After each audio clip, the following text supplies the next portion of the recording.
প্রিয় বন্ধুরা, আসসালামু আলাইকুম। দেখতে পাচ্ছেন জালের ভিতরে কিন্তু একটি টিয়া পাখি আটকা পড়েছে। তো আমি রাস্তা থেকে হেঁটে যাচ্ছিলাম, তারপরে দেখতে পেলাম যে একটি টিয়া পাখি জালের ভিতরে আটকা পড়েছে। তো আমি চেষ্টা করব টিয়া পাখিটিকে উদ্ধার করার। কিন্তু দেখুন, টিয়া পাখি কিন্তু প্রচুর পরিমাণ মানুষ পেলে ঠোকর দিতে চায়। দেখুন এই যে আমার সাথে কীরকমের করে, সম্ভবত এখানে সূর্যমুখী ফুল, তো সূর্যমুখী ফুল খেতে ঢুকেছিল। পরবর্তীতে হয়তো বের হতে চেয়েছিল, বের হতে পারে না। দেখুন টিয়া পাখিটি কীভাবে আটকা পড়েছে দেখতে পাচ্ছেন। আমি যে কোনো উপায় চেষ্টা করব। দেখুন কি সুন্দর টিয়া পাখিটি। আমি চেষ্টা করব যে কোনো উপায় এই টিয়া পাখিটিকে উদ্ধার করে দেখি এটিকে উদ্ধার করা যায় কি না। তো আমার সাথে দেখতেই থাকুন। দেখুন কি সুন্দর টিয়া পাখিটি কীভাবে জালের ভিতরে আটকা পড়েছে, দেখতেই থাকুন।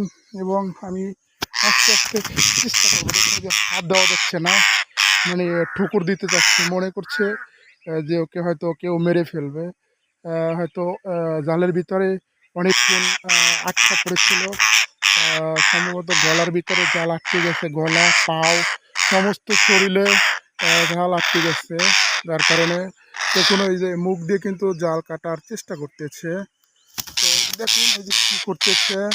তো প্রিয় বন্ধুরা, আমার সাথেই থাকুন এবং দেখতে থাকুন কিভাবে আমি ওকে এটা উদ্ধার করার চেষ্টা করব। ও নিজেও অনেকক্ষণ চেষ্টা করেছে মনে হয়। তো এই যে দেখুন, এই যে সূর্যমুখী ফুল রয়েছে, সম্ভবত এই সূর্যমুখী ফুল খেতে এই টিয়া পাখিগুলো ঢুকে থাকে। তো এটি আমাদের দেশীয় এক প্রজাতির টিয়া পাখি। পিছন থেকে দেখানোর চেষ্টা করছি।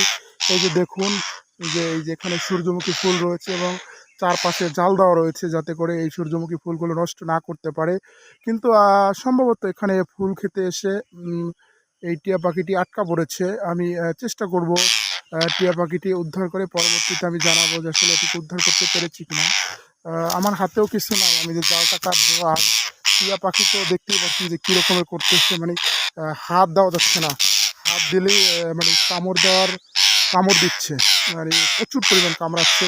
দেখুন এই শক্ত জাল কীভাবে কাটতেছে আর কীভাবে প্যাঁচম্যাচ করতেছে। তো সে তো আমার সামনে পড়েছে। আমি এর আগেও অনেকগুলো ঘুঘু পাখি উদ্ধার করে ছেড়ে দিয়েছি।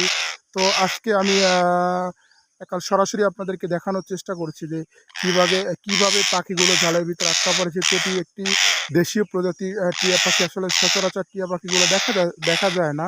তো যে টিয়া পাখিটি আমার সামনে পড়েছে, আমি চেষ্টা করব তাকে উদ্ধার করার।